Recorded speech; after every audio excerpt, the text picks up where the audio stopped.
Project Planner is probably the most important section in the entire feasibility because this allows you to plan your project from the inception or land acquisition all the way to the final acquisition where you sell your units. And it has been divided in a way so that it requires minimum input from you and you can do it very, very quickly. So if I just zoom out a little bit just to show you what everything is. So gray cells, you can't change these gray cells. Gray cells are automatically calculated. Blue cells, these are duration in months, and you basically enter how many months you think each line item will be, or each stage of the project will be. And these are the main stages because they include two main sections. One is land acquisition, the other one is construction, and the third part is you are selling everything. So these are the three main components of a development cell feasibility, and it allows you to quickly plan your project. Some of these cells are in orange, which basically means if you've seen the other videos, they carry a formula or they are linked to other cells. And the reason for that is we need to populate the dates sheet here in order to expand the entire project based on the duration of your project and the timeline. And that needs to be done quickly, and for the sheet to work and for the algorithms to kick in and so on. And that's why we link them. However, orange cells basically mean, if you go into settings, they mean linked but editable, which means that if you need to change them, you can change them. So if you select here, it'll give you some dates, and you want to change the date, you can. And as soon as you change that date, you'll see that this will turn blue, and that means that from that point on, this particular cell has become editable, and it is now manual. It is no longer linked to that date.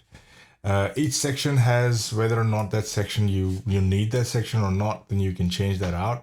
For example, land acquisition loan, which is always may or may not be there. So this is there. For example, let's say I spend the first 6 months getting a permit, and during the first 6 months I'm going to rent the property out and enjoy interim income. So I'm going to enjoy the rent on it for another 6 months. So let's change that to 6 months as well. And this section is one that this entire sheet, if you don't do anything, just keep changing that. You don't even have to press save and refresh, although I recommend it. But these values automatically keep updating so that you can see the Gantt chart live as you change it. So this is saying, okay, it started here in December 24, land acquisition happened there. Interim income kicks in after 1st of April. Now, because I changed it, it started here, but it was there for a reason. That linked cell was there for a reason, because it is supposed to start the same time you acquire the land, because that is the income that you are making. So I should go back and change that to December 24 and say, hey, during this time, for the first 6 months, let's press save and refresh, that I am going to be renting this property out. That means I have to account for an income that would be coming in during that period. So green cell means basically an income is coming in. Orange is when you have a loan kicked in. Blue is when all the expenses are happening. Orange again is the construction loan, just to visually represent you.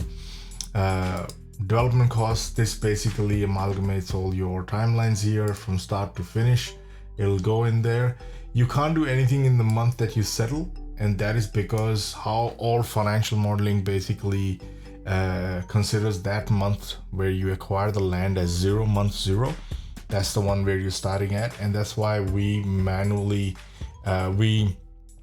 through our code and calculations, to avoid any mistakes and to have the calculations come out more accurate, we automatically select that, okay, land closing, or if you buy the land or land acquisition, that happens in whatever month you start the project in, or whatever month you start the analysis in, because the analysis has to start at some point. As soon as you buy the land, that's when the analysis starts.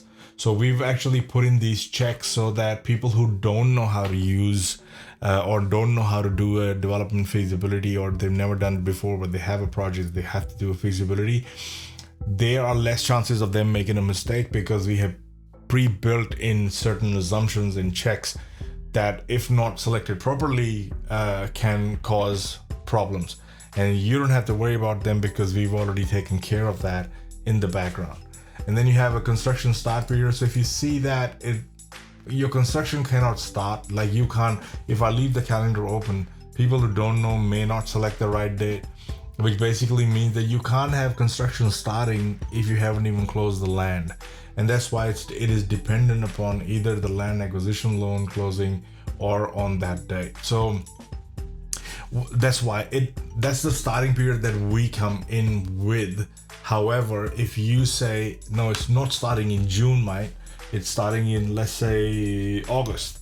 So type August and it is now manual. So you know that, okay, it started here, then it's going at this point. But remember this thing, that means then you also have to go back and have your land acquisition loan, because when construction kicks in, the construction loan also has to kick in at the same time. And that's why those dates are there. So if you didn't change them and only played around with the duration, chances are that your feasibility will come out right without you actually thinking about it. And that's how we planned this entire application, so that we minimize the chances of inadvertent mistakes where people haven't selected you, or they've selected a date before the land has not even been bought for construction to start, for example. So you can't do that because we made those links here possible. And you can override those links and say, hey, no, it doesn't start here, it kicks in there, and you can do that, but it may not be accurate because you have a construction loan. For example, in this scenario itself, you have a land acquisition loan that only goes up until here, but then you're saying construction loan will kick in here, and what's happening these 2 months? Where is that money coming from? Are you paying for it? Are you not paying for it? So everything is dynamic, and that is why everything is dependent. So that loan will continue all the way until construction loan kicks in, pays out the land acquisition loan, or the developer needs to bring in the equity to pay out the construction loan. Now, there's nothing wrong with it. If you do that, your cash flow will reflect those periods where money will need to be injected into the project, because there is no construction loan supporting the land acquisition at that point, which means more money will be required by the developer at that stage. So those are the things, and I'm explaining them in these details because I'm a developer myself. I started off and nobody taught me how to do feasibility, and over the years now I do financial modeling as well, but over the years I've learned how a project works and how funding comes in and when it is required and what happens.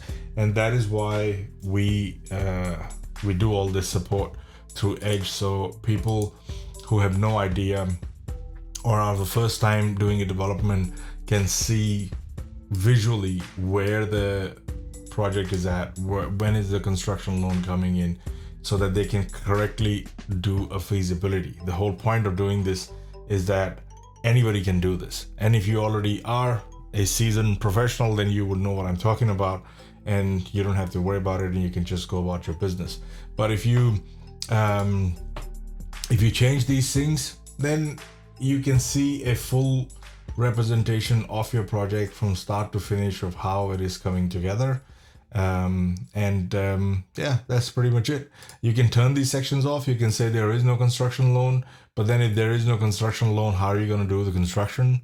That would basically mean that if there is no construction loan, then the developer will need to put in that much equity.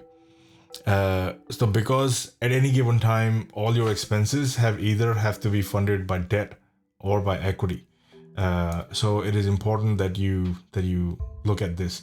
Then you have residential units. So whatever you develop, if you don't have commercial units in your development, turn them off here. And whatever you are developing, let's say you're just developing residential, make sure you say, okay, after the construction is complete. So when is the construction complete? In July 26th. And what we are doing is in August 26th, we start this. It goes on for 3 months. Let's press that. And this will then update based on, the 3 months that we have selected. And you see that here. So that's how this will work. So what this is representing is I bought the land right here. Analysis started here. I bought the land here. Then there was a land acquisition loan that came in, and during the land acquisition loan, I rented the property out, made some income. If I'm not making anything, I'll just turn it off. You turn that off, press save and refresh, this green line will disappear. Then you don't need that. And then it is saying, okay, the construction started here, but it should have started in June 25. So I would put June 25 because, you know, everything has dependent on each other. So after we are leaving one loan and starting another loan, which is this one, and that is your construction loan. This blue line represent construction period. This represent your construction loan that's supporting it at that time. This doesn't show any equity. It automatically in your cash flows, you'll be able to see when we discuss cash flows, you'll be able to see that anything that's left over that is not getting picked up by debt is automatically falling in the hand of the developer, which means in the developer's equity kitty, and the developer has to fund those things. Then you've got your total development costs. They start on this point and they end here. That gives you a timeline for that, and after the construction is complete. So that's why these are dependent. If you see here, this is dependent on the construction cost phase ending, because you cannot sell the units until the construction is complete. So you have to do that. So those things are here in this section. That's what this plan is all about. Not just that, these dates, if you want to change these dates, you have to come back to the project planner, because they control the dates for your development costs, your interim income, your residential units, and your commercial units based on what you select in the project planner. If you select a different date here, then this time span will automatically change in these sections in your start dates here. So let's say, because I've already turned it off, so I said no, there is nothing here. But if I turn it on yes, and I guess press save and refresh, you'll see my interim income. I'll be able to have different start dates after that. Obviously after that is done refreshing. Now it's done, so I'll be able to select, okay, that's when it starts, and I can finish here, and then I can press save and refresh. It'll automatically do that, and we'll discuss what each of these tabs are. But the date sections are controlled and linked by the project planner on the dashboard, and that happens in Lead Developer. It also happens in Lead Developer Plus.